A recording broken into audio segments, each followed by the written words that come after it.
when prompting AI, one word can make a huge difference. And I keep learning this all the time. As we've said before, prompting is an iterative process. We have to continue doing it, refine it. And I was working on a prompt that helped convert something that was a bit more complicated, lengthy, into what we call plain language. And this isn't the full prompt, this is just a snippet of it, but I just want to demonstrate where I went wrong and show how one word can make a difference. Now, if you're unfamiliar about this interface, this is called the Playground. So if you go to platform.openai.com, you can access this. It's a really useful tool, especially when you are testing out your prompts. You've got the ability to test different models, change the temperature, change the output length. You've got a couple other settings there that's just a bit more complicated. We don't have to worry about that now. But we'll do another video about the Playground another day. But what you can do here is create system instructions and then input content as a user and then click submit and you will get output from the AI. Now, the instructions are really basic here. We've just got a master of plain language, crafting, clear, accessible, and jargon-free content.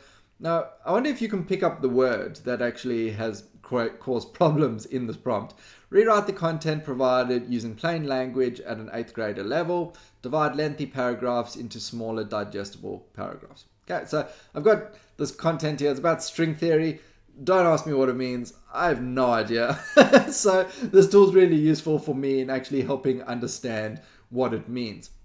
Now, I think it's done a pretty good job already, just visually looking at it. I can see I've got 1, 2, 3, 4 paragraphs, and that is really good. It actually broke up those 2 paragraphs into 4. String theory suggests that everything in the universe is made up of tiny one-dimensional strings, not just points or dots. So this is basic language, a lot more plain language, we can all understand that. Now I'm going to run that again. So what I've done is I've just deleted the AI's output and asking it to run it again. And we can see it is doing pretty well. We've gone to our 3rd paragraph and 4th paragraph. So that's done well. I'm going to run it again. Okay, so I ran it again and now I've got 3 paragraphs. And this is the problem that I started facing. Sometimes it would break up the paragraphs really well, and sometimes it wouldn't.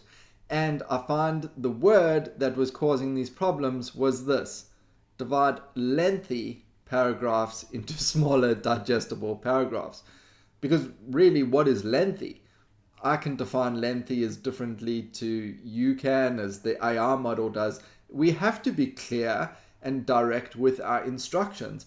And by simply deleting that one word, I found that it was much more consistent in outputting format that had those broken up paragraphs. So as we saw before, sometimes it does break up the paragraphs, sometimes it doesn't. And by just simply removing that word, I got a lot better output. Could this be refined even more? Absolutely. We could actually define exactly how many paragraphs we want and be much more clear in terms of what a smaller digestible paragraph is, and we can get much more consistent output using it that way. So the moral of the story is check your prompts, check if there's specific words in there that are causing problems. If you're not getting the output that you would desire, check and see, what is it that we're actually asking? Are we being explicitly clear with our instructions? And as we can see, by removing that word, we are getting much more consistent results. So hopefully this has helped you.